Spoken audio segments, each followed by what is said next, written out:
রয়ের এজেন্ট খ্যাত সালাউদ্দিন সাহেবের বক্তব্য শুনলাম, দেখলাম তার জামাতের উপর ভীষণ মন খারাপ। কারণ জামাত নারীদের কর্মঘণ্টা কমাইতে চাইছে। জামাতের আমির ডাক্তার শফিকুর রহমান নারীদের সম্মান করে তাদের কর্মঘণ্টা কমাইতে চাইছে, যে তারা যেন কাজের ফাঁকে নিজের সন্তান এবং স্বামীদের ঠিকভাবে সময় দিতে পারে।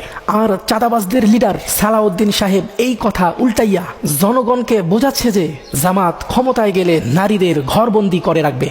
এই আহাম্মককে কে বোঝাবে যে নারীর কর্মঘণ্টা কমানো আর নারীদের ঘরে বন্দি করে রাখা এক জিনিস নয়। দেখছেন সালাউদ্দিন সাহেব কত বড় মিথ্যুক। এই সালাউদ্দিন সাহেবরাই বাংলাদেশকে 5 বার দুর্নীতিতে চ্যাম্পিয়ন করাইছে। সুতরাং তারা নারীদের বাড়িতেও কাজ করাবে এবং কর্মস্থলে পুরুষের সাথে সমানভাবে কাজ করাইতে চাইবে, এটাই স্বাভাবিক।